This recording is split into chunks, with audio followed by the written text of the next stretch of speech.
നിയമസഭയിൽ രാഹുൽ മാങ്കൂട്ടത്തിലിന്റെ വ്യക്തിപരമായ പരാമർശത്തിൽ തിരിച്ചടി നൽകി മന്ത്രി ആർ ബിന്ദു. മന്ത്രിയുടെ മറുപടിയിൽ പ്രതിഷേധിച്ച് പ്രതിപക്ഷം അവസാന ദിവസവും സഭ ബഹിഷ്കരിച്ച് ഇറങ്ങിപ്പോയി.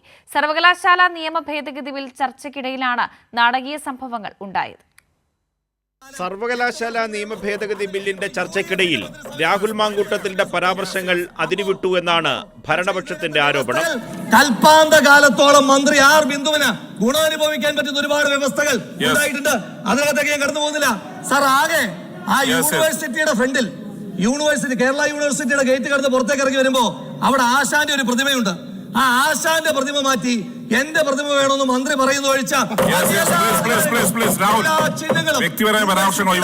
മന്ത്രിയിലേക്ക് നിക്ഷിപ്തപ്പെടുത്തുവാൻ വേണ്ടിയിട്ടുള്ള കൂടുതൽ ശ്രമങ്ങളാണിത്. അതിനെ നമുക്ക് അംഗീകരിക്കാൻ കഴിയില്ല. രാഹുലിന്റെ വ്യക്തിപരമായ പരാമർശത്തിനെതിരെ മന്ത്രി അതേ ഭാഷയിൽ തിരിച്ചടിച്ചു. ഈ സഭയിലെ പുതിയ മെമ്പർ രാഹുൽ മാങ്കൂട്ടം ഇവിടെ ഒരു വെർബൽ ഡയറിയ കാഴ്ചവെക്കുകയുണ്ടായി. എന്റെ മകന്റെ പ്രായമുള്ള ഒരാൾക്ക് ഇങ്ങനെയൊക്കെ പറയാമെങ്കിൽ പിന്നെ എനിക്കും പറയാം കേട്ടോ. അത് വേറെ ആളെ നോക്കിയാൽ മതി. ഈ നാലാംകിട കുശുമ്പും നുണയും കൂട്ടിച്ചേർത്താണ് ഇവിടെ പ്രസംഗിച്ചത്. നാലാംകിട കുശുമ്പും നുണയും കൂട്ടിച്ചേർത്താണ് പ്രസംഗിച്ചത്. ഇതോടെ പ്രതിപക്ഷം പ്രകോപിതരായി. ഒരിക്കലും ഈ അസംബ്ലിയിൽ സംസാരിക്കാൻ വയ്യാത്ത വാക്കാൽ അവർ എന്നിട്ട് ഉറച്ചു നിൽക്കുന്നു എന്നാണ് അവരിപ്പോഴും പറയുന്നത്.